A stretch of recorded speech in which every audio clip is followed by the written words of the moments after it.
Bueno, vuelvo y hago la introducción y les cuento. Hoy nos acompaña la profesora Livia Estela Gómez. Ella actualmente es profesora de la Nacional, ya lleva varios años allí. Ella comienza como actriz y luego de ahí ya estudia más temas de dirección de cine, historia del arte. Y hoy en día ella lidera el vínculo que hay entre la SAP, que es la Academia Superior de Artes de Bogotá, y la electiva de actuación para cine, que ellos están buscando hacer un constante empalme entre los chicos que están estudiando realización y los actores. Y tiene una filmografía maravillosa, invitados a verla, la historia del baúl rosado y ella son las que ahorita tengo como más presentes.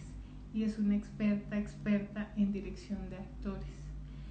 Y siempre trabaja con actores maravillosos, con actores de gran trayectoria y que han sido muy importantes en la historia de nuestro país. Actores, muchos de ellos del Teatro La Candelaria, el maestro Santiago García. Ella tuvo la hermosa fortuna de poder dirigirlo. Y acaba de entrar.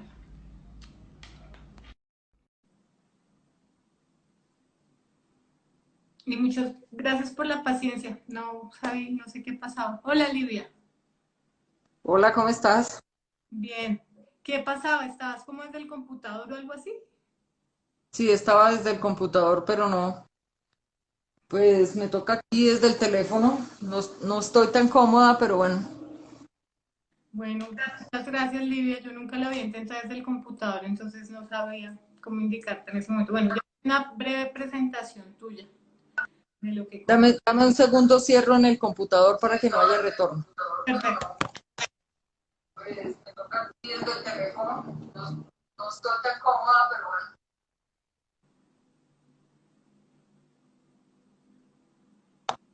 Listo. Listo, Livia. Ahora sí. Muchas gracias.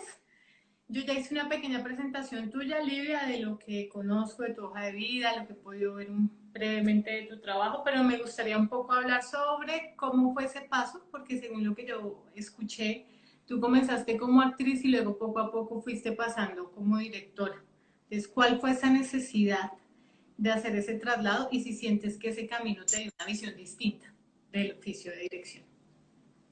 Bueno, mi cambio, digamos, desde cuando era niña, yo soñaba ser actriz. Ese era como mi objetivo en la vida. Yo no concebía para mí nada diferente a ser actriz y lo intenté durante varios años. Yo trabajé por cerca de 10 años en el teatro. Empecé en un grupo en Bucaramanga que se llamaba Teatro y Títeres La Oruga Encantada. Uh -huh. Estuve un tiempo allí, luego me vine a Bogotá a estudiar teatro, estudié en una escuela que tenía, estudié en una escuela que tenían Coco y Nora de la Candelaria, que se llamaba Barrio Teatro.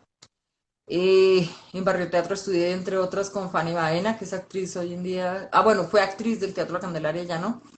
Eh, y llegó un momento de la vida en el que las escuelas de actuación estaban cerradas. La Escuela Nacional de Arte Dramático la cerraron, la ASAP todavía no había empezado. En el Teatro La Candelaria pues estuve practicante un año, pero no logré entrar. Como que todos los caminos del teatro se cerraron para mí y yo no tenía otra opción. Mi opción era o me regresaba a Bucaramanga, donde el grupo de teatro en el que yo estaba ya no existía, o, o me dedicaba a hacer otra cosa. O sea, ya no tenía caminos, ya no tenía opción. Los teatros estaban en esa época en una crisis espantosa, todos estaban cerrando. La Candelaria misma también estaba en una crisis. Entonces, el que era en esa época luminotécnico del Teatro La Candelaria era Óscar Patarroyo.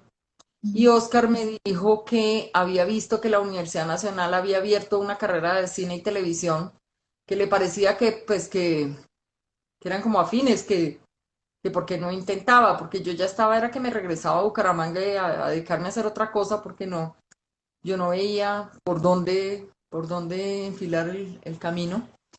Y entonces, bueno, también pasó que la presión de mi papá para que me regresara a Bucaramanga era muy alta y yo muriéndome de hambre, porque tampoco tenía medios de subsistencia. Entonces me presenté a la Nacional bueno, mi papá me dijo que me ayudaba si estudiaba una carrera seria que diera un título, que diera un título. Y yo dije, bueno, la Universidad Nacional es una universidad seria y da título. Entonces, con tal de no regresarme a Bucaramanga porque no me quería volver, Ujú. y, y pues bueno, ensayemos de verdad, Patarroyo lo que dice es cierto, el cine y el teatro son como parientes, entonces digamos, bueno, qué hijo de madre, con tal de no volverme a Bucaramanga, con tal de quedarme aquí, y me metí y resulta que desde el principio me apasioné, me encantó, fue como si encontrara mi lugar. Yo siento que yo como actriz, yo nunca logré cumplir mis metas, cumplir mis objetivos. Yo estaba trabajando obviamente en este sistema del Teatro La Candelaria, no solamente porque hice el stage ahí, sino porque eran los que me habían formado, eran los maestros que yo había tenido, y es un teatro que depende muchísimo de la improvisación, y yo en la improvisación era malísima.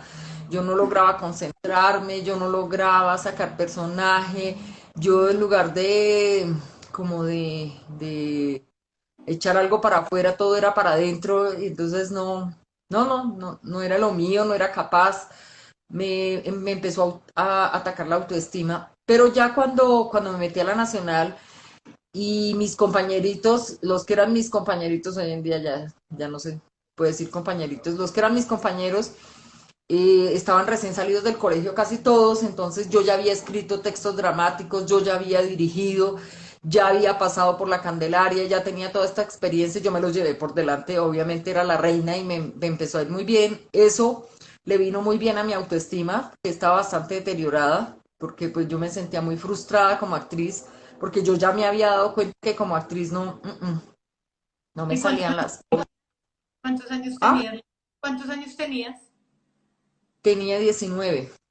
Tenía 19 cuando, bueno, yo empecé, 19 cuando llegué a Bogotá, 23 cuando empecé la carrera en la Universidad Nacional, porque bueno, yo hice el plan, bueno, sí, me voy a meter a la Nacional, pero me presenté y no pasé.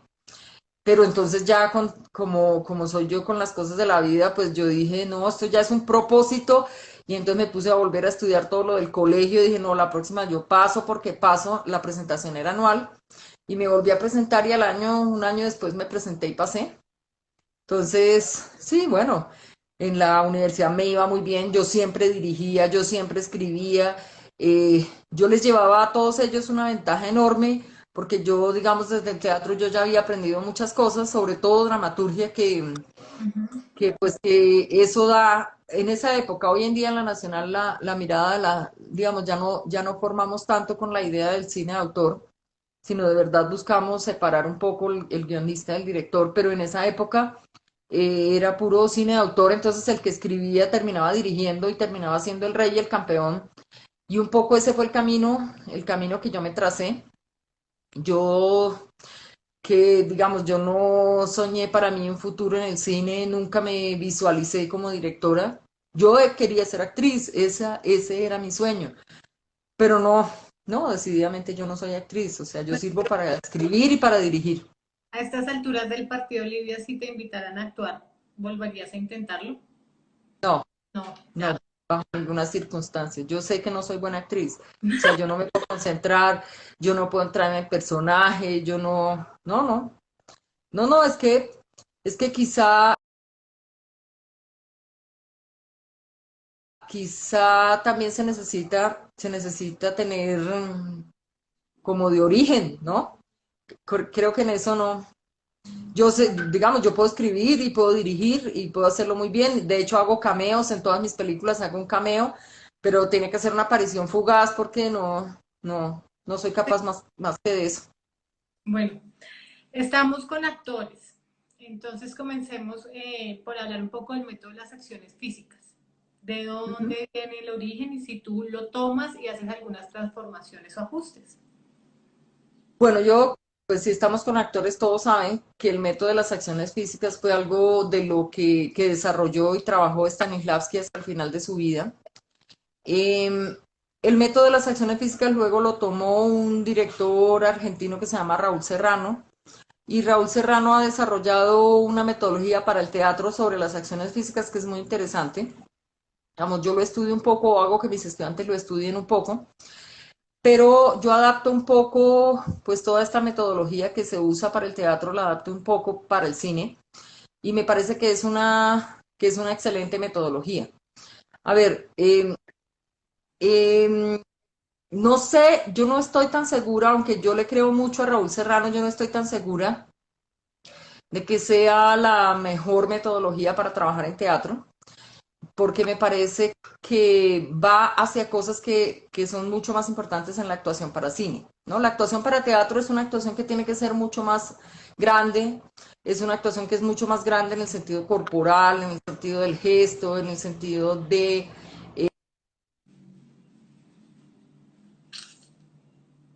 Démosle un segundo, un tiempito a que vuelva ahí y cargue.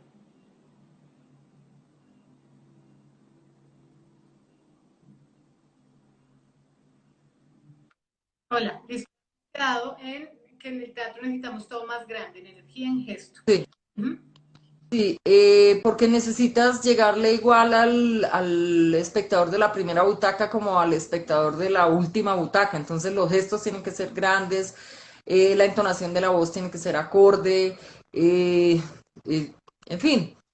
Y a mí me parece que la metodología de las acciones físicas lleva todo más en pequeño, ¿no? Ok. Y digamos que yo la he adaptado un poco de lo que se trabaja en teatro, un poco más como para apoyar la escena y apoyar la naturalidad en la actuación. Es decir, yo esa metodología yo la uso incluso desde la escritura del guión. Yo cuando estoy escribiendo guión, yo siempre estoy pensando en cómo apoyar el trabajo del actor con una acción física. Pues la diferencia entre la acción física y la acción dramática, pues los actores lo saben, es que las acciones dramáticas son las que mueven la historia hacia adelante, son las acciones grandes, las acciones importantes. Las acciones físicas son acciones más pequeñas, como rascarse la nariz, como arreglarse las gafas, como pelar una naranja, como peinarse, es decir, son pequeñas acciones que son acciones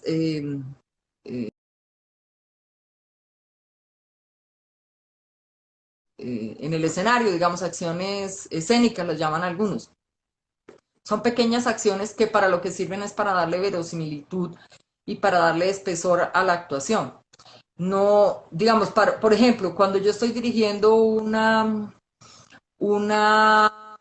metodología que me funciona y me ayuda muchísimo cuando los textos de los actores no salen bien, es ponerles a hacer una acción mientras transcurre el texto, mientras dicen el texto, con eso la energía que estaba puesta en decir el texto y en decirlo de cierta manera o en hacer el esfuerzo entre la memorización y la dicción, pues se desvanece porque la energía del actor se pone en desarrollar la acción física. ¿Sí?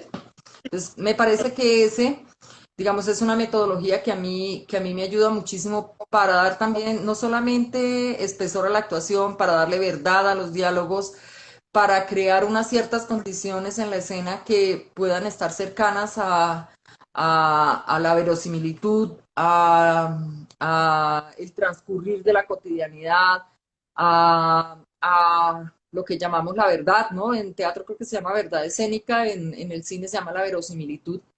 Entonces me parece que ayuda a crear personaje, ayuda a que el personaje se sienta cómodo también con su entorno, ¿no? Porque tú llenas de objetos la escena o tú pueblas la escena con unos ciertos objetos, pero esos objetos, a menos de que el actor interaccione con ellos, no dejan de ser simple y llanamente decorado, que sí son un decorado que puede dar cuenta de quién es el personaje, ¿no? Puede dar cuenta de su historia personal, puede dar cuenta de su personalidad, puede dar cuenta de sus relaciones, puede dar cuenta de su historia, pero enriqueces muchísimo más la escena si tú pones a los actores o si tú provocas que los actores se relacionen con esos objetos.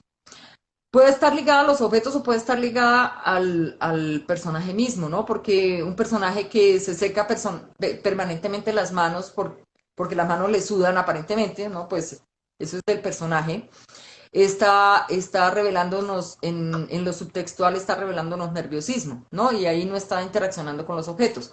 Porque, digamos, puede ser con el cuerpo mismo del actor o puede ser con los objetos que tiene en el decorado. Ahora, yo eso lo hago desde la escritura del guión, pero si yo recibo un guión, no, eso no me ha pasado, pero pues eso yo lo enseño. Si yo recibo un guión que no escribí yo, pero que voy a dirigir, una de las primeras cosas que yo hago es intervenir ese guión con las acciones físicas. ¿Qué acciones físicas podrían tener estos personajes mientras se desarrolla la escena? Eso Me está parece que perfecto. para el actor y para el director es una herramienta fundamental. Dime. No, que está buenísimo y esto me lleva a una pregunta que tengo yo y una que tiene Mr. Patiño. Dice, ¿cómo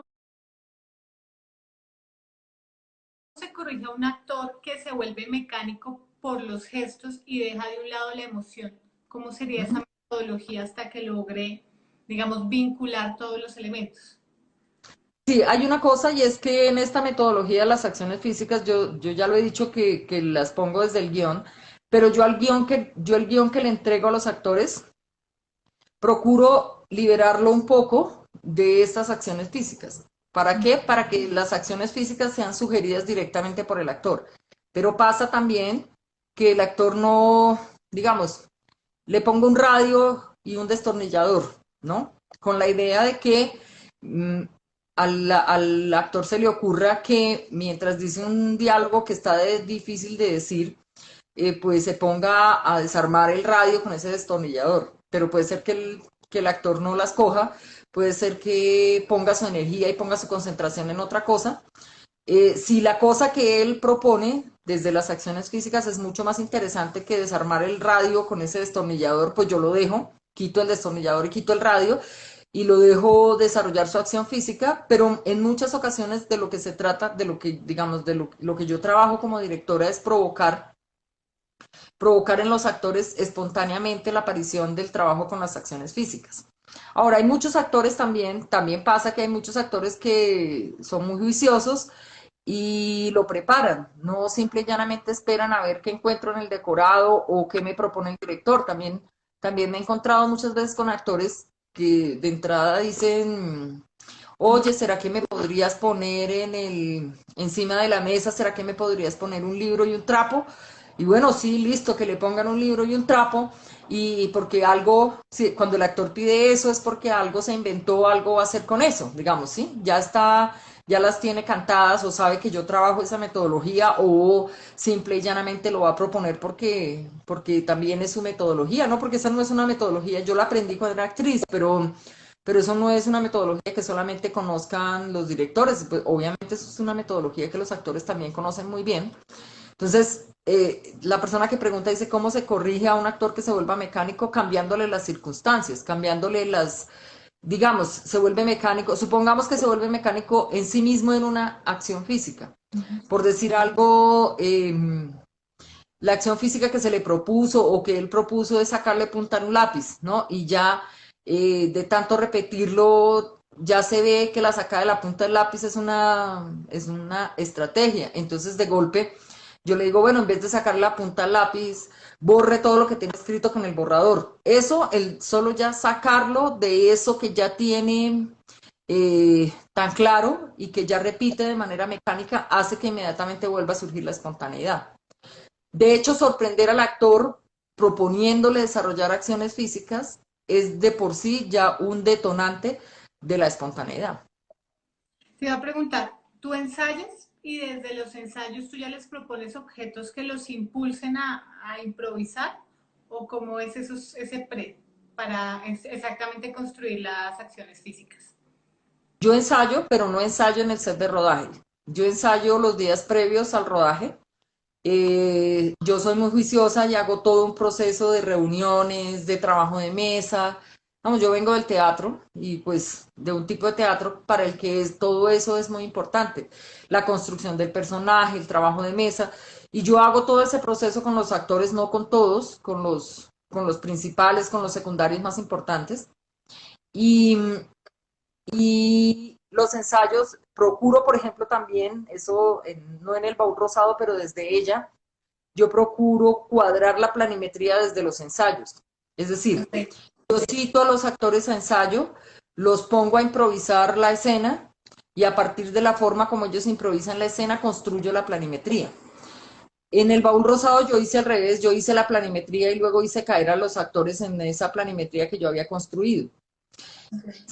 Digamos, es otra metodología que no es que no funcione, también funciona, pero la espontaneidad de los actores se provoca mucho más fácilmente si tú los dejas libremente transitar por la escena y desarrollar ellos. Eso es lo que yo uso a partir de la improvisación.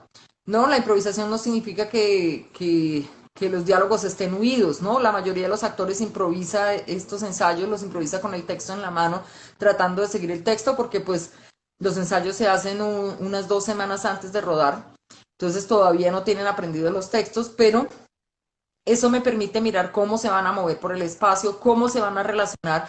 Yo busco que los ensayos sean en lo posible en el mismo lugar que se rodará y con la mayor cantidad de elementos. No están todos los elementos del set, pero por ejemplo, si a mí las acciones físicas no se me han ocurrido, ¿aló? Listo, se te giró la cámara. Listo. Ya. Y Puede ser que te- puede ser que las acciones físicas no se me ocurran, híjoles,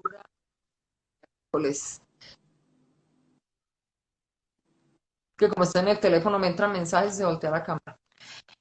Puede ser que se me ocurran, puede ser que no se me ocurran en la escritura del guión. Entonces, en los ensayos, yo digo, ah, claro, aquí si introducimos un tejido, digamos, y pongo a la señora a tejer mientras sucede esto, mientras piensa esto, mientras dice esto, le doy mucho más espesor al personaje. También puede ser que se me ocurran ahí o que las proponga el actor ahí, porque también pasa que en los ensayos a los actores se les ocurren cosas y yo veo que sus acciones físicas, como yo no se las puse en el guión, el actor pueden surgir espontáneamente. Entonces, mire que el actor está proponiendo una acción física que es mucho más interesante que la que yo tenía en el guión, en mi guión, no en el de él, porque en el de él no hay ninguna, mucho más interesante que la que estaba en el guión. En el guión está la que el actor está haciendo. Entonces, inmediatamente yo acepto la propuesta del actor y hago que los elementos que él necesita para poder hacer para poder desarrollar eso, se desarrollen. Me parece que es una metodología que da muchísimos buenos resultados, que da muy buenos resultados, que da, que da, digamos, un trabajo que no esté simplemente basado en el decir, porque es que sí, los actores aprenden los diálogos. Yo no, hasta el momento no he tenido un solo actor que me diga, no, ni siquiera yo acabo de hacer una película que va a ser estrenada ahorita el 1 de julio en plataforma, en digital. Yo voy a estrenar una película que se llama Un tal Alonso Quijano. Y en esa película los diálogos eran dificilísimos porque es un Quijote de la Mancha bogotano y esos diálogos que venían del libro, que venían del Quijote, la película la protagoniza Alvarito Rodríguez y, y aunque Alvarito es muy juicioso y el otro actor, el Manuel José Sierra, que hacía el Quijote, también era muy juicioso y se aprendían esos diálogos, los diálogos decididamente eran muy complicados. Entonces, digamos que tener presente estas metodologías ayuda muchísimo, es darle un soporte al actor, es darle un dónde pararse, ¿no? Porque muchas veces el actor no tiene en dónde pararse, en dónde parar su actuación y es darle como un ancla, un lugar en donde parar su actuación. yo te pregunto, ¿de las acciones físicas vamos a las emociones o de las emociones a las acciones físicas? Vamos de las emociones a las acciones físicas. Ok. Bueno, o quizá también podríamos ir al revés, ¿no? Digamos, no creo que haya una regla, pero yo pienso que lo primero, pues, digamos, tal vez soy una directora a la antigua, pero yo pienso que lo primero es la emoción y a partir de la emoción vas a trabajar las acciones físicas. Pero pues también puede ser al revés, también porque ahora pensaba pues que no necesariamente tendría que haber reglas. Lo que es importante es que encuentres siempre en el set la manera de provocar la espontaneidad del actor, ¿no? Ponerse a echar texto.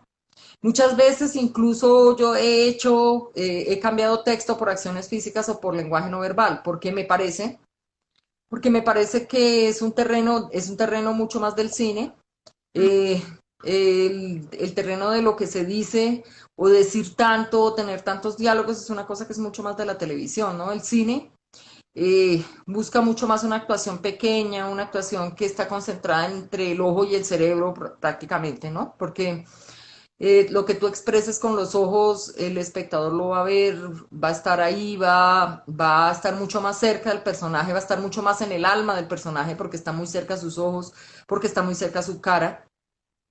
En cambio, digamos que echar diálogo, explicar, pues sí, ese es otro terreno, no sé, de la radio, de la televisión, pero en el cine da mucho mejores réditos lo que no se dice y que es absolutamente claro para el espectador. Lidia, yo veo en tus películas que pues tú tienes actores de primer nivel, todo, o sea, realmente, y eso es un gran regalo porque efectivamente puedes lograr ese aprendizaje de entregar y recibir constantemente. Pero para un actor que está empezando, ¿cómo tú te enfrentarías a un actor que está empezando, tus estudiantes, ¿no? ¿Cuáles como esas diferencias, cuáles son esos primeros pasos? Justamente en esta película, un tal Alonso Quijano, yo trabajo, creo que tú lo decías, ahí en el azar de poderme unir, me parece que te escuché. Yo doy una clase que se hace en coordinación entre la Escuela de Cine y Televisión de la Universidad Nacional y la Academia, la ASAP. Eh, y, y estudiantes de esa clase fueron llamados a esta película un tal Alonso Quijano, es decir, algunos de los personajes más importantes, Dulcinea, por ejemplo, y todo el grupo de jóvenes que está alrededor de este personaje son estudiantes que salieron de ese convenio, de esa clase. ¿Cómo me enfrento a los que están empezando? Pues, a ver, hay ciertas cosas que todavía a los, digamos, a los actores que están empezando, que están estudiando teatro, que todavía no tienen una gran trayectoria en el audiovisual, hay cosas que todavía les cuesta trabajo. Y no hablemos de la expresión grande, ni de la sobreactuación, ni de la voz impostada, porque eso, digamos que eso lo cogen y lo aprenden fácilmente.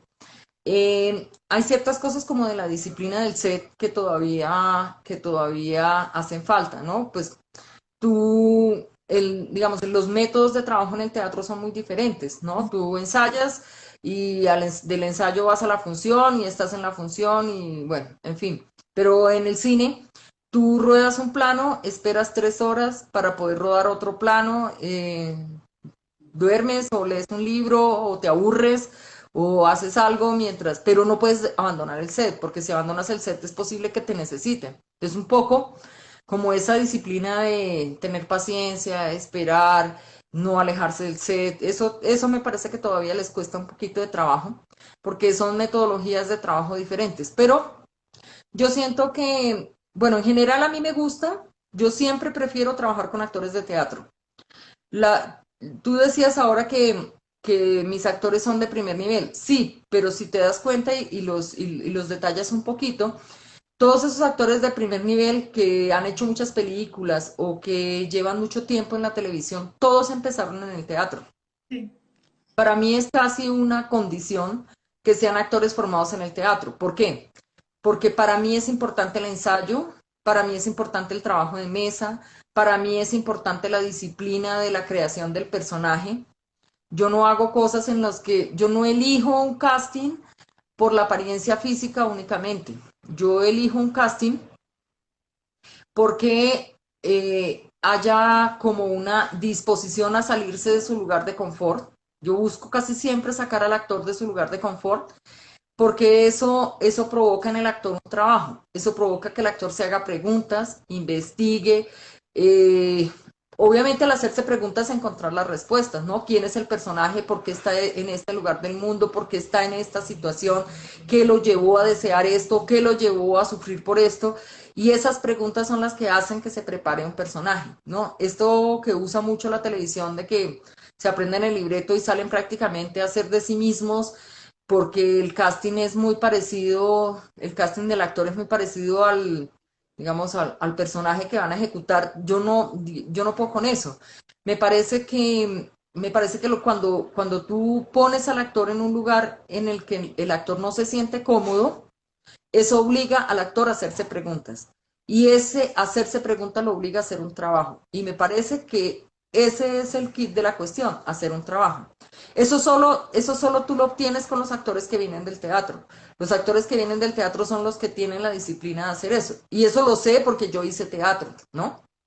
Un poco yo le enseño todo el tiempo a mis estudiantes y se los inculco y trato de que lo hagan.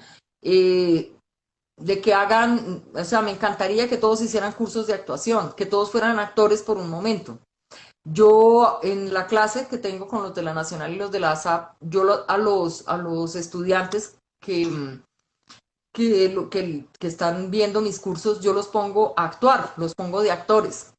En un semestre hacen un ejercicio, en el otro semestre hacen otro ejercicio. Los obligo a actuar. ¿Para qué? Para que se pongan en el lugar del actor, para que sepan lo que un actor siente, para que sepan lo que un actor piensa, ¿no? Porque me parece que solo el que ha vivido lo que vive el actor puede entender lo que un actor necesita y entender el lenguaje correcto para hablar con los actores. Yo te preguntaría, ¿tú qué opinas del trabajo con actores naturales? Bueno, a mí me parece muy respetable el trabajo con actores naturales. De hecho, el, el director colombiano al que yo más respeto es a Víctor Gaviria. Ujú. Pero a veces me parece que eso no es un trabajo sincero. A ver, a veces sí me parece que los actores se quejan mucho de que los directores, hubo una época en que hubo como un agarrón con los actores, y los actores se quejaban de que los directores no llamaban actores profesionales porque les tenían miedo. Pues yo no creo que eso sea cierto. O sea, el asunto no es ese. Eh, yo creo que yo creo que la razón por la que muchos no se deciden por actores de fama, de trayectoria o actores que se han visto mucho en la televisión es justamente por eso, porque quieren rostros nuevos que nadie haya visto nunca. Pero yo uso muchos actores que son rostros nuevos que nunca nadie ha visto, porque yo tengo mucha relación con el teatro. No es solamente esta clase que yo doy en coordinación con la SAP. Como yo fui actriz, tengo muchos amigos actores, conozco muchos actores, sé dónde están los actores, sé dónde los tengo que buscar. De hecho, hay actores, por ejemplo, yo escribí la historia del baúl rosado, la escribí pensando en Edgardo Román para el detective Corso. Yo escribí ella pensando en Humberto Arango como Alcides, de entrada. Y yo jamás le hice un casting a Edgardo, jamás le hice un casting a Humberto, porque yo me tomé el trabajo de estudiar todas y cada una de las cosas que se podían conseguir de los trabajos previos que ellos habían hecho. Estudié su cuerpo, su manera de moverse, su manera de actuar, su manera de relacionarse, su manera de decir las cosas, digamos, sus tics, sus recurrencias como actores, sus fortalezas, sus debilidades. Y una vez que yo tuve claro que ellos eran los actores, yo escribí las películas pensando en ellos como personajes, ¿no? Igual en la película que voy a estrenar, yo escribí ese Sancho Panza para Alvarito Rodríguez y escribí ese Quijote para Manolo Sierra, pero después de haberlos estudiado mucho, ¿no? A mí me parece, por ejemplo, me parece que para un actor que tiene mucha trayectoria y que ya está por encima del bien y del mal, que son muchos de estos actores con los que yo he trabajado ya están por encima del bien y del mal, llamarlos a hacer casting, o sea, me parece una falta de respeto. Me parece que yo puedo como directora tomarme el trabajo de estudiarlos, de mirar, de conociéndolos, saber qué es lo que quiero y qué es lo que espero de un actor. Entonces, hola. Ay. Wow, no sé por qué la cámara se me fue, pero te sigo escuchando. Ah, bueno, yo me quedé sola. Eh, bueno, eh, sí, está como llena de problemas el asunto. Bueno, entonces me parece que digamos estos actores me dan, o sea, yo los busco a ellos, yo sé lo que voy a obtener de ellos. Mi trabajo de dirección actoral empieza desde la escritura del guión. Yo no empiezo mi trabajo de dirección actoral una vez tengo el guión listo. Yo empiezo mi trabajo de dirección actoral desde que yo estoy escribiendo el guión. Yo estoy haciendo casting, estoy seleccionando a los personajes. Hay mucha gente que me toma el pelo y me dice que hay un amigo actor que tendrá por ahí unos 45 años, me dice, no, ¿verdad que para trabajar con usted me toca ser anciano? Me toca tener más de 70 años. Pero, digamos, así, eso ha sido un poco más como una coincidencia. Pero a mí me encantan los actores de mucha trayectoria que vienen del teatro, que ya tienen todo un bagaje en el audiovisual, porque son campeones. Edgardo Román era un actor campeón, campeón. Humberto Arango era un actor campeón, al que tú tenías que decirle muy pocas cosas, al que realmente tocaba, a ellos dos tocaba dirigirlos muy poco, muy poco. Alvarito Rodríguez es un actor que conecta mucho conmigo, que sabe, nosotros somos amigos, muy amigos y conversamos mucho y casi que desde la conversación él está explorando qué es lo que yo quiero como directora, qué es lo que yo quiero del personaje. Entonces me parece que el trabajo de dirección actoral no es una cosa que simple y llanamente pase por poner a los actores en el set y tratarlos como si fueran un radiotransistor al que se le suben o se le bajan las emociones con un botón. Me parece que eso, hacerle casting a un actor que ya tiene mucha trayectoria o muchas veces llamar a casting sabiendo de entrada cuál es el actor que tú vas a seleccionar, todas esas cosas son como una falta de respeto a los actores y yo como fui actriz tengo un enorme y un profundo respeto por los actores. Y yo trabajo sobre la base de ese respeto, ¿no? Sí, te comprendo, porque yo también, Hola, como vengo de la actuación, no, que... hola. ¿Me oyes, Livia? Hola, Sí, hola. ahí te oigo, pero sí, No, ahí que te oigo. te entiendo profundamente porque como yo también vengo de la actuación, No, cuando ya no te oigo. No, ya no te oigo. bueno, entonces solo te hago una Hola. pregunta. Hola, Sí, listo. Te decía que entiendo eso de comenzar a dirigir, a ver si habiendo sido actor, porque te ayuda a realmente dignificar cada proceso y respetar a cada persona que entra, diferente a otros procesos. Te iba a hacer una pregunta respecto a los niños. En ambas pelis tienes niñas, como después entrando como de 14 años, 12 a 14 años. ¿Cómo es ese proceso con niños? De una u otra forma son actores naturales. ¿Qué pasa ahí? bueno, ambas niñas, bueno, no. Lady, que es la que hace la niña del baúl, alguna experiencia tenía. ¿Cómo las encontré? A ver, Lady, yo estaba buscando, pues, una niña con unos ciertos rasgos particulares. Yo tenía en el baúl ahí una jefatura de casting. La persona que estaba haciendo la jefatura de casting me mostró, le dije, quiero niñas de 14 años más o menos, de estas y estas condiciones, estas características físicas, y él me mostró un grupo de niñas que tenía en el casting de su empresa. Y en ese casting estaba Lady. Eh, bueno, me gustó muchísimo la apariencia de esta niña, porque primero no parecía una niña de porcelana. Yo quería que fuera, digamos, que fuera, eh, digamos, como unos ciertos rasgos de inocencia que ya empiezan a dejarse a un lado y empieza a aparecer como el rostro de una mujer. Esa era como la cosa que yo tenía en la cabeza y Lady me daba eso. Y no quería que fuera una niña, eso, que no pareciera como una niña de porcelana. Y la mayoría de las niñas que me presentó, ya no me acuerdo cómo se llama, el jefe de casting, me parecían así, pero Lady no. Yo le dije, esta niña me gusta mucho, esta niña puede ser.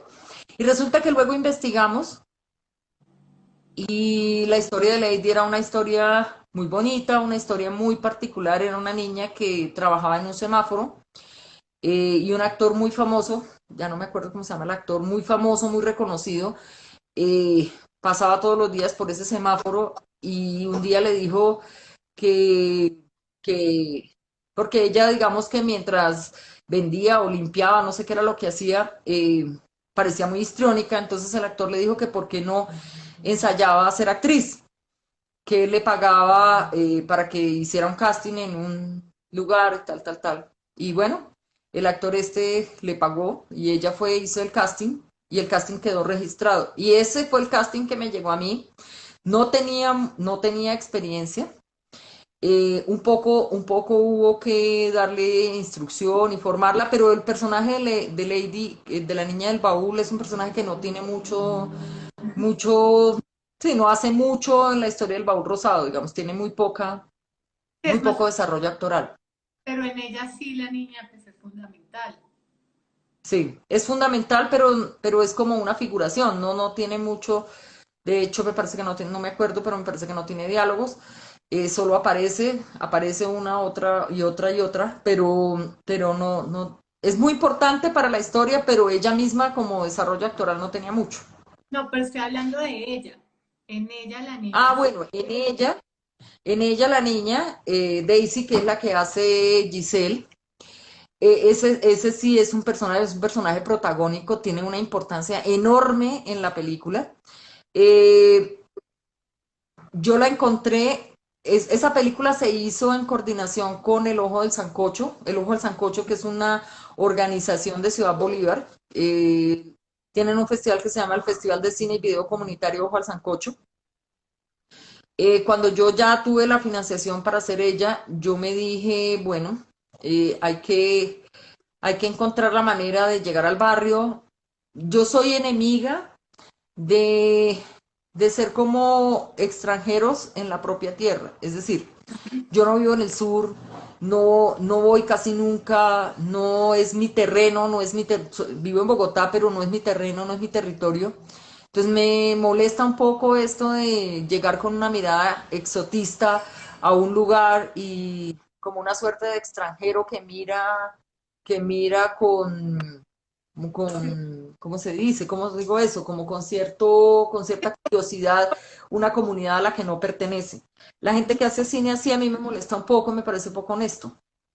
Entonces, yo me enfrentaba entonces a un problema porque nada que me afecte más a mí que no ser honesta con lo que yo estoy haciendo. Yo siempre, si algo me caracteriza es la honestidad y ser honesta con lo que estoy haciendo. Entonces me parecía muy deshonesto llegar como una suerte de tribu de extranjeros a Ciudad Bolívar simplemente porque que el espacio nos servía o porque ese era el espacio adecuado para la historia, porque en ella yo realmente no estoy contando ni la historia de la pobreza, ni la historia de la exclusión, no, yo estoy contando la historia de Alcides que necesita enterrar a su mujer.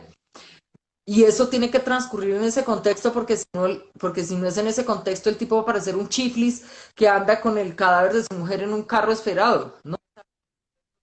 Se me sale por completo de Listo. verosimilitud si yo le busco otro contexto. Ese era el contexto adecuado. Ok, era el contexto adecuado, pero yo me iba a sentir muy mal, como dicen Ospina y Mayolo en Agarrando Pueblo, me iba a sentir como vampira de pobres o como, sí, como trabajando una cosa que sea como la pornomiseria, eso no va conmigo. Amarillista, sí, exactamente. Entonces, no, eso no iba conmigo. Entonces, ¿cuál fue la solución para no sentirme mal conmigo misma? Hacer que esta comunidad, que esta organización del Ojo al Sancocho hiciera suya la película. Entonces, ¿cómo se hace eso? Hacerla suya significa que mucha de la gente de esa organización iba a trabajar conmigo. Bastantes personas, todos los extras, todos los figurantes, muchos figurantes y todos los extras son de esa organización de Ojo al Sancocho. Muchas de las personas que estaban trabajando en producción y en asistencias son de ellos. También para que a ellos la película les sirviera como aprendizaje, para que pudieran estar en el set de rodaje, para que sus procesos de producción de cine comunitario se vieran enriquecidos. Un poco hicimos que la película también fuera de ellos y parte de ellos y de sus rutinas y de sus aprendizajes. Entonces, obviamente que eso incluía tener a la niña. La niña era el personaje que más se prestaba para poder hacerlo, digamos, con alguien de esa organización, porque pues a mí me han preguntado que por qué le di ese papel que era tan importante a un actor natural si usualmente yo no trabajo con actores naturales. Pero ¿qué pasa? Más allá de que fuera actriz natural, yo necesitaba que ellos hicieran suya la película y esa era una muy buena forma de hacer que ellos hicieran suya la película, invitándolos también a actuar. ¿Y por qué solamente figurantes y extras? Eso también me parecía utilitario. No, de entrada vámonos con que una chica de esa organización pueda ser este personaje. Ok, eso no es tan sencillo, ¿no? Porque yo no tenía experiencia en trabajar con actores naturales, porque trabajar con actores naturales no es sencillo, porque tú tienes que volverlos actores. A menos que escribas una historia que sea o sea, lo que hace Víctor. Víctor va a sus comunidades y escribe desde lo que les pasa a ellos mismos. Entonces ellos están haciendo juego dramático sobre su propia vida, sobre su propia existencia, sobre sus propias realidades, ¿no? Y eso, digamos, eso es lo que hace que las actuaciones sean creíbles. Entonces ahí es donde yo creo que no hay honestidad en todos los casos, ¿no? Porque no puede ser el objetivo, digamos, la motivación no puede ser porque tienen una cara que no ha visto nadie. Esa no puede ser la motivación. Porque los actores siempre van a parecer postizos. Esa no puede ser la motivación. Porque tú tienes dónde encontrar los actores. No es que no, como si no hubiera actores en este país. Uy, es un país lleno de actores. Hay actores por todas partes, no solamente porque hay escuelas de actuación, sino porque hay muchísimos grupos de teatro. Entonces, tú como director también puedes hacer el trabajo de buscarlos. O sea, no es simplemente poner un letrero y decir casting o contratar a un jefe de casting o buscar quién tiene el casting o los casting. No, tú también puedes ponerte en el trabajo de encontrar cuáles son esos rostros, cuáles son esos personajes, dónde están esos que van a encarnar lo que tú quieres. Livia, tus historias, medio realidad, medio ficción, ¿dónde las encontraste como ese nicho, ese núcleo, esa semilla de las historias? ¿Cómo fue? Cada historia tiene un lugar diferente, ¿no? Ujú. Hablemos de las... Yo tengo 4 estrenadas, no, 3 estrenadas y una que se estrena ahora. Las 3 estrenadas son 2 ficciones y un documental. Entonces, a ver, la historia del baúl rosado, eh, me regalaron un libro que se llamaba 13 crónicas policíacas de Felipe González Toledo cuando yo estaba terminando la universidad, porque yo, digamos, he sido una aficionada a la literatura negra, al cine negro, porque las historias policíacas me encantan, me apasionan. Entonces, la persona que era mi pareja en esa época me dijo, mira el libro que me encontré, te va a encantar, de ahí vas a encontrar, se llama 13 crónicas policíacas, él me dijo, de ahí vas a poder sacar 13 películas. Como si en este país fuera tan fácil hacer una o dos, de ahí va a sacar las 13, ¿no? Pero bueno, digamos, Uy, se agradece muchísimo la fe en mí. Bueno, entonces, cuando yo leí, yo las leí todas, me parecieron, era verdad, de ahí se podrían sacar 13 películas. De hecho ya ha habido 3 películas cuyo germen, el germen no necesariamente es el libro, ¿no? Porque son cosas, son crónicas. Es decir, eso sucedió en Bogotá, en mi país, eso sucedió realmente. Entonces, cuando yo leí esta crónica que se llamaba El cadáver viajero, dije, no, pues es esta. No voy a poder hacer 13, pero por lo menos hagamos un guión de este cadáver viajero, porque era una historia que estaba totalmente abierta, ¿no? Yo andaba por esa época muy preocupada, como he andado siempre con ese tema, de las mentiras que nos venden los medios de comunicación, o de que las verdades que nos venden los medios de comunicación son mentiras. ujú. Entonces, esa crónica que fue muy publicitada y que salió publicada muchas veces, una y otra vez, me daba la posibilidad de abordar ese tema. Entonces, de ahí salió la historia del baúl rosado, de las 13 crónicas policíacas de Felipe González Toledo. Eh, Luego tengo Aristazón, que es el documental. Yo había sido, digamos, cuando estaba empezando, incluso cuando era actriz de teatro, en mis comienzos, yo era mesera de un bar. Yo trabajaba hasta las 3 de la mañana, atendía borrachos y luego a las 7, cuando estaba en la universidad, luego a las 7 de la mañana yo tenía clase. Yo me levanté así, a mí misma, siendo mesera de un bar. Y cuando yo pasé a la Universidad Nacional, el cantante de ese bar en el que yo era mesera era Arista. Entonces, el día que yo pasé, que yo leí la noticia, porque salía en el periódico, el día que leí la noticia de que había pasado en la universidad, ese día se presentaba Arista en el bar. Y yo estaba brincando en una pata. Entonces, yo le dije al maestro Arista, le dije, pasé a la Universidad Nacional, voy a estudiar cine y tal. Y entonces el maestro Arista me dijo, bueno, cuando sea famosa me hace un documental. Le dije, listo, hecho el compromiso. Y no hay un compromiso que yo haga en esta vida que no lo cumpla. Lo cumplí muchos años después, le cumplí al maestro, incluso después del Baúl Rosado le cumplí al maestro su sueño de que yo le hiciera un documental. De ahí nació Aristazón. Ella es, digamos, el germen de ella es una pieza teatral, ya no me acuerdo el nombre del autor, creo que es Peter Hacks, es el mismo de Marat Sae. Se llama La historia de un anciano que quedó viudo acaecida en 1637. Eso es una pieza para radio que cuando yo hacía teatro en Bucaramanga, un grupo de teatro digamos, que eran amigos míos, que se llamaba El Tití, el grupo de teatro El Tití, había puesto en escena El Viudo, le llamaban ellos, pero el texto original se llama La historia de un anciano que quedó viudo. Peter Weiss, gracias. Peter Weiss puso Daniel. Sí. Entonces, yo esa pieza teatral la había tenido en la cabeza todo el tiempo, todo el tiempo, todo el tiempo. Y un día me salió un trabajo por allá en un colegio en Usme y en ese colegio no me abrían la puerta para entrar al trabajo si no era en el descanso, que porque no abrían esa puerta porque se les volaban los chinos, entonces yo solamente, o no, yo no me acuerdo cómo era la dinámica, o hasta que se acabara el descanso no me abrían la puerta, no me acuerdo. El caso es que si yo llegaba temprano me tocaba esperar un poco de tiempo y un día llegué demasiado temprano, entonces dije, bueno, me senté en una tienda y a tomarme un tinto y fumarme un cigarrillo y yo vi un anciano que trataba de arrastrar muy difícilmente un carro esperado, un carro de reciclaje, y me acordé del viudo. Y entonces me puse a fantasear y yo dije, ¿y qué tal que lo que llevara este señor fuera el cadáver de su mujer porque no tiene con qué enterrarlo, como sucede en el viudo? Y entonces dije, ah, claro, es el momento de hacer esta película. ¿Por qué?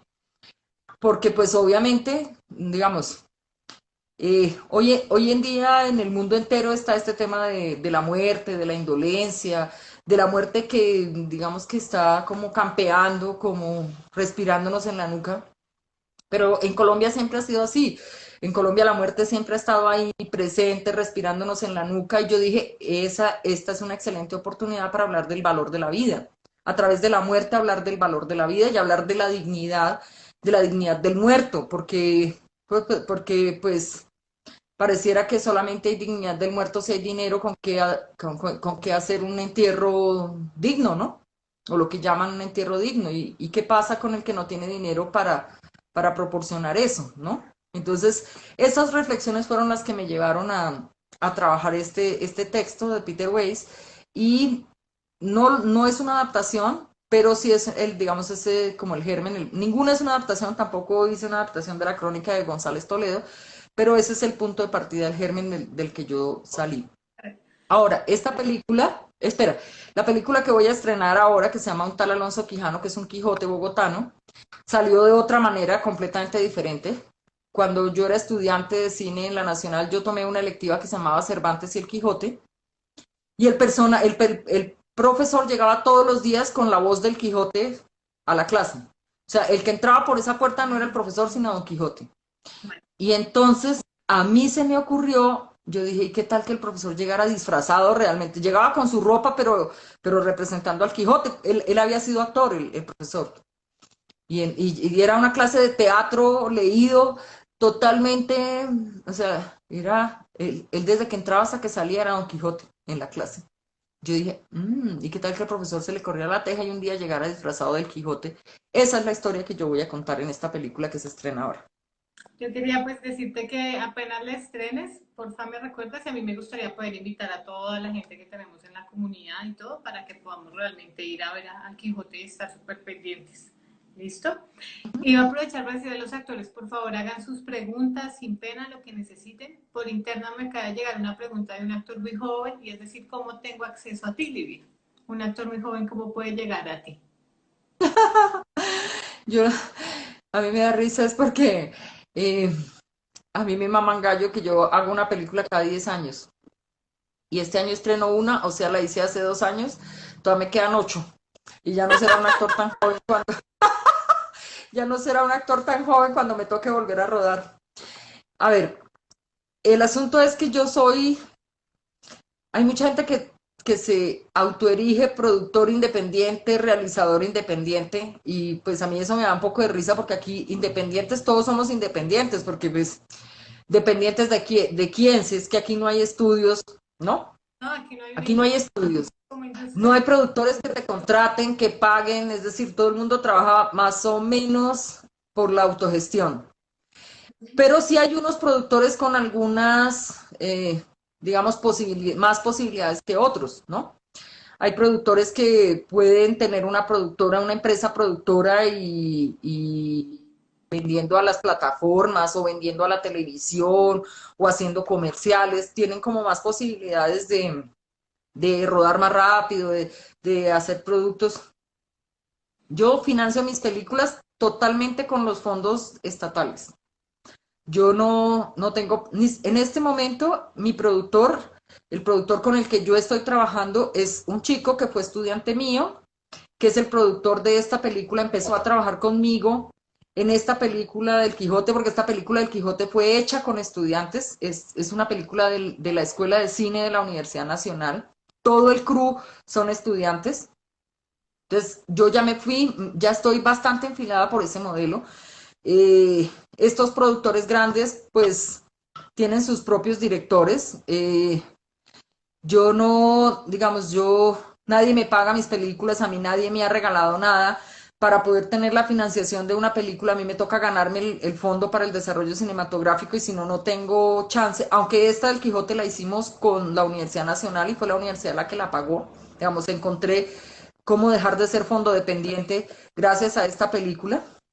Eh, pero a mí me ha tocado muy berraco, me ha tocado muy duro porque, pues, pero, digamos, no me quejo tampoco porque mis posibilidades de hacer cine, mis posibilidades de hacer películas, eh, si yo soy mi propia productora o si mi productor trabaja conmigo, de la mano conmigo para conseguir el dinero, para agenciar los recursos, a mí también eso me da libertad creativa. Y yo soy afortunada en el sentido que yo con las 3 o 4 películas yo puedo hacer lo que yo he querido, básicamente. No tengo un productor que me esté exigiendo buscar dinero.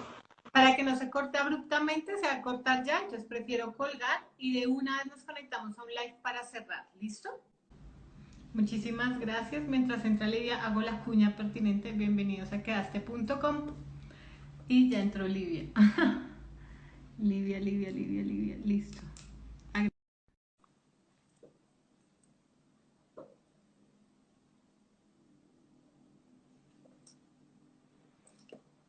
Hola. Livia. Lo que no quería y pum, de repente se fue. Listo, no pasa nada. Estamos hablando de dejaste de ser financia dependiente para esta producción. Fondo Fondo dependiente. dependiente, no, sí, perdón, fondo dependiente. Sí, antes yo tenía una pregunta que una persona había hecho y era ¿cómo hacer para dirigir y actuar uno mismo? ¿Complicado? Complicado, complicado. Yo no sabría porque yo lo que he hecho en mis películas son cameos. Simple y llanamente aparezco. Eh, en esta del Quijote digo un texto y me costó un trabajo espantoso, ¿no? Porque de verdad no soy actriz. O sea, yo puedo decir que lo intenté, pero no se me da. Entonces, ¿qué? Yo no podría responder a esa pregunta. O sea, realmente, pero yo puedo darle una pista a la persona que preguntó eso. Yo siempre que no sé cómo resolver algo, yo busco a los que lo han hecho, ¿no? Quizá leyendo sobre Chaplin o sobre Woody Allen o, no sé, los actores Tim Robbins, los actores que han hecho películas en las que ellos mismos actúan, me parece que quizá por ese lado yo no podría responder a eso, a mí me parece dificilísimo. Listo. Bueno, voy a abrir otra vez las últimas preguntas y ya si no, yo Hay comienzo. algo que se me quedó, hay algo que se me quedó por hablar, porque el planteamiento inicial de esta charla era no solo las acciones físicas, sino también el lenguaje no verbal, ¿no? Me parece que es muy importante también tenerlo en cuenta. ya que hay tantos actores aquí, muchas veces los actores temen proponerle al director, oye, ¿por qué no cambiamos este texto por lenguaje no verbal? Esto mismo que dice aquí se puede decir en un gesto, se puede decir en una posición del cuerpo, cambiando la posición del cuerpo, se puede decir con un silencio, se puede decir, yo creo que los actores muchas veces temen eso y no hay que temerlo.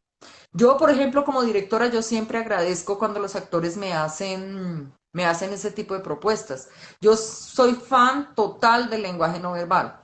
De hecho, en ella yo traté de aplicar mucho eso, el lenguaje no verbal. Ella es una película que tiene poquísimos gestos y hay muchas escenas en las que verdaderamente es el silencio y el lenguaje no verbal el que está expresando.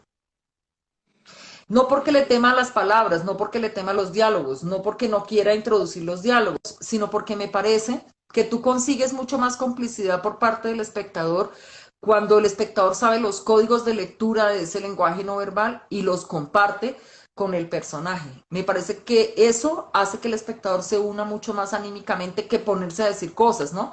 En mis diálogos, yo siempre, puede ser que me haya sucedido que no, pero yo procuro que no haya cosas explicativas, que no haya, que no se cuente parte de la historia a través de los diálogos. Yo procuro eso, procuro eliminar todo lo que pueda, eliminar todo lo que pueda ser explicativo. Eso para mí, o sea, eso es mortal para el cine, todo lo que sea explicativo. Pero a veces se van, ¿no? A veces se van, a veces, digamos, uno como director puede ser que no se dé cuenta y se le van textos que son innecesarios o que el actor los puede decir mejor con un gesto, con un movimiento, con simplemente mirar, ¿no? A veces hay cosas que simplemente con mirar un personaje al otro, ya el espectador sabe perfectamente qué es lo que está pasando por la cabeza del personaje. Entonces a mí me parece, yo por ahí leí que un actor al que conozco y con el que he trabajado dice que le da miedo proponer. No, no me parece que no, que al actor no debería darle miedo proponer. Eso es una cosa, eso es una cosa, pues, ahora, una clave que le voy a dar a los actores. Los directores siempre preferimos que si hay propuestas sean en el proceso de preproducción o ensayo. Que las propuestas no sean en el set de rodaje, porque en el set de rodaje uno escucha menos. En el set de rodaje uno está tan concentrado en lo que tiene que hacer y lo tiene tan claro y tiene tantos problemas que resolver que puedes pasar por necio un actor que trate de dar propuestas. Pero para eso está el tiempo del trabajo de mesa, para eso está el tiempo de los ensayos, para eso está el tiempo de la preproducción. No me parece que nunca un actor debería tener miedo de proponer. ¿Por qué? Si hay directores que son dictadores, digamos, y si hay directores que tienen direcciones de hierro, pero yo creo que el actor rápidamente es capaz, rápidamente es capaz de detectar si está frente a un director de hierro o a un director que se deja proponer. Que uno como director agradece mucho más los actores que son propositivos. No propositivos al punto de ser necios y de si el director no le acepta la propuesta ya se le daña el genio y se raya y entonces no a ese nivel, ¿no? El actor propone. Si el director se las compra, pues se las compró. Si no se las compra, pues bueno. Pues bueno, ¿Mm? ya te voy a hacer unos saludos que mandaron acá y luego tengo una pregunta. Saludos desde Barcelona, un orgullo haber sido tu estudiante, ese Sorzan. Fernando, me encanta. Sin embargo, aquí hay muchos directores que no saben de dirección de actores. Siento que estamos en un proceso, todos constante, como de construcción. El trabajo del actor es proponer, dice Toto, ¿sí? Y tener de dónde agarrar. Yo quería hacer una pregunta y es claro, tenemos dos universos, acciones físicas y lenguaje no verbal. ¿Son lo mismo? ¿En qué se diferencian? No. No son lo mismo porque el trabajo de las acciones físicas es trabajo con objetos, es Ah, construir pequeñas acciones. Y el lenguaje no verbal es el lenguaje del rostro, de la gestualidad del rostro, de la gestualidad de las manos, de la posición corporal, de es proxemia, kinesis y gestualidad. Básicamente eso, de la distribución de los cuerpos en el espacio, ¿no? Ese no. es el lenguaje no verbal. Ahora sí, se podría construir también lenguaje no verbal a través de las acciones físicas, pero técnicamente no son lo mismo, digamos, son dos estrategias, ¿no? Porque también es una estrategia actoral, ¿no? También trabajo mucho el lenguaje no verbal No lo trabajo desde la escritura del guión porque ese sí me gusta que lo proponga el actor. Mm, Muchas veces en un pequeño gesto que él hace mientras dice el texto, yo encuentro la solución. Entonces, el actor hace un gesto y el actor hace un gesto mientras dice el texto. Y ahí yo caigo en la cuenta de que el texto es completamente innecesario. Yo le digo, olvidémonos del texto, vámonos solamente con el gesto. El lenguaje no verbal no se puede encontrar desde la escritura del guión, porque yo necesito al actor, necesito tenerlo ahí, se puede encontrar de golpe en los ensayos, en el trabajo de mesa, en el rodaje, pero encontrarlo o escribirlo es una necedad porque depende completamente de la gestualidad del actor. esa respuesta a mí me aclaró el universo entero. Luisa hizo una pregunta, yo prefiero, y hago una concatenación ahí. Yo quería preguntarte de dónde te inspiras y Luisa pregunta cuáles son tus dos películas favoritas. Entonces, referentes y tus dos películas favoritas. Bueno, mi película favorita en toda la historia, por encima de cualquier cosa, se llama Los Olvidados de Luis Buñuel. Uh-huh. Esa, digamos, y para los que vieron ella, pues pueden darse cuenta que ella es una película que tiene muchos referentes a Los Olvidados de Buñuel. Eh, no podría decir otra favorita, pero sí un director que me inspira mucho y cuyas películas, no una sola, sino todas o varias, me han inspirado a hacer muchas, digamos, a sacar muchas imágenes y es Wong Kar-wai. Ah, Eh, Me encanta Wong Kar-wai porque hace una cosa que es muy especial con respecto a la construcción de la imagen y también es muy importante para mí, ¿no? Sobre todo los directores que tienen mucha idea de la dirección de arte, no necesariamente que hayan sido o que sean directores de arte, pero los directores que tengan mucha idea de la dirección de arte a mí me gustan mucho. Yo siento que la única cosa que yo hubiera podido ser si no fuera directora es directora de arte. De hecho, yo soy historiadora del arte y ahorita en este momento estoy estudiando un doctorado en historia del arte. Eh, Cuando yo vivía en Bucaramanga y pasé a la universidad, porque yo pasé a la UIS antes de escaparme para Bogotá, yo iba a estudiar historia. Y de verdad para mí la construcción de la imagen y lo que la imagen dice, más allá de ser una recreación del universo real, para mí es muy importante el diseño de imagen, muy importante. Para mí es importante la historia y es muy importante, pero para mí la construcción de imágenes, decir algo o mover la emoción del espectador a través de la construcción de imágenes es importantísimo, es fundamental. Y yo trabajo muchísimo la composición, de hecho como maestra yo enseño a mis alumnos la composición, casi ningún maestro se toma el trabajo de enseñar la composición, yo enseño la composición y me parece que subtextualmente también se puede decir muchísimo a través de la construcción de imagen. Y yo trabajo en pos de eso, trabajo en pos de la construcción de historias, de contar historias, pero también de la construcción visual. En El Baúl lo logré menos, es mi primera película, yo todavía estaba sardina, todavía hay muy buenas imágenes y en fin, no voy a hablar mal de mi película, pero yo siento que donde yo logré un poco más desarrollar esto de la construcción de imágenes en ella. En y El con, Quijote no lo logré tanto, y con el juego de pero en ella lo logré. me gustaba mucho en ¿Ah? el, cómo entraba el color y cómo salía en ella, me gustaba mucho. Como es Uh-huh. sutiles con color. Luisa hace una pregunta. ¿Qué piensas de Ripstein, el director mexicano, y su particular forma de dirigir actores?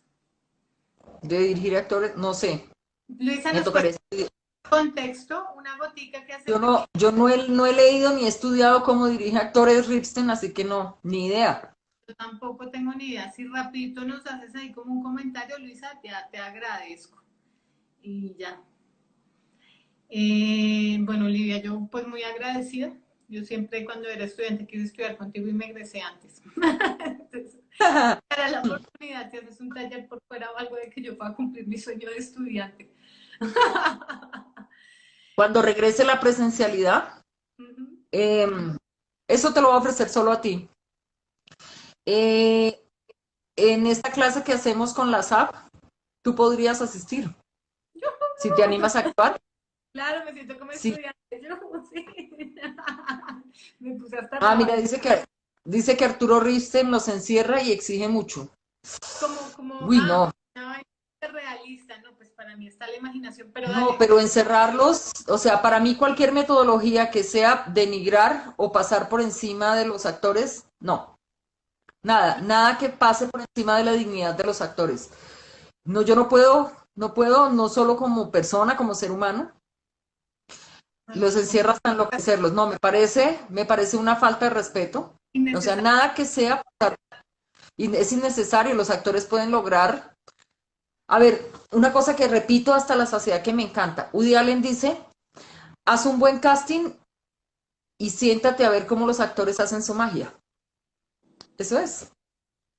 Sí, no, Haz un buen casting no, y yo creo siéntate a ver cómo los actores hacen su magia.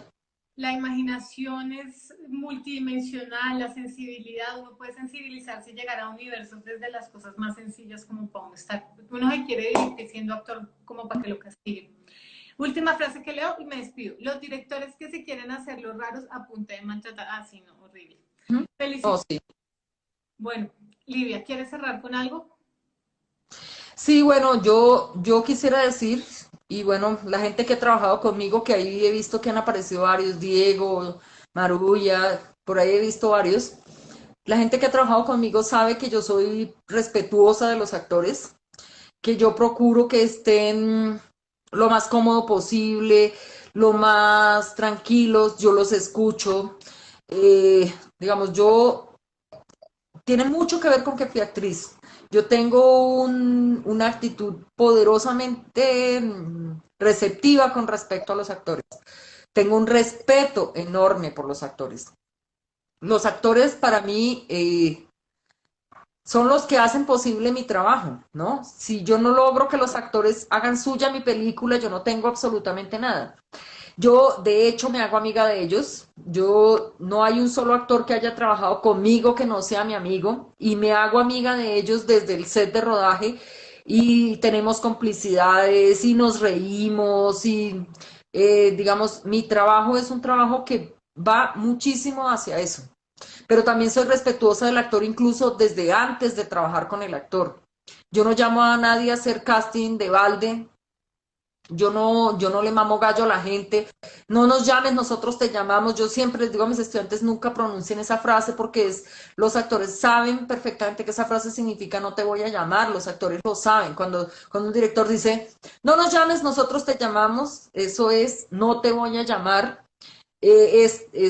Todas las actitudes que yo tengo con respecto a los actores son actitudes de respeto. Y me parece que el trabajo fluya, que los actores den lo máximo, que siempre busquen retarse a sí mismos. A mí me encantan los actores que proponen, los actores que se retan a sí mismos, no los actores necios que están proponiendo en el set, porque en el set sí no quiero que me proponga nadie porque me ponen muy nerviosa, pero en el proceso de trabajo, cuando estamos en el proceso de preparación, me parece que lo agradezco un montón porque es juntar energías y juntar creatividad para desarrollar un personaje, que es lo importante, en últimas lo importante es sacar adelante un personaje.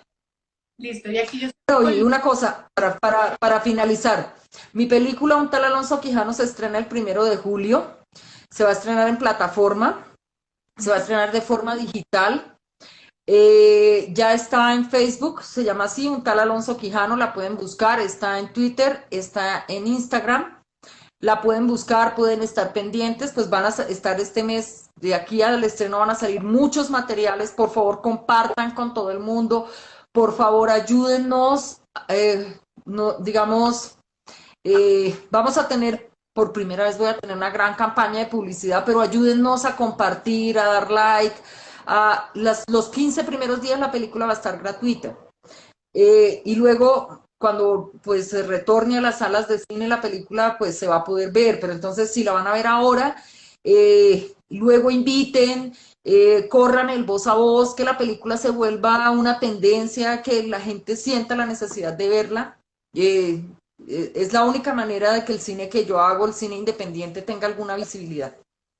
Yo siempre recuerdo que estos live yo los subo a YouTube y ahí voy a poner el link de Facebook y lo que yo pueda hacer un agente replicador y a la comunidad que hace, ahí estamos porque es precisamente para estos procesos que se creen, no para más.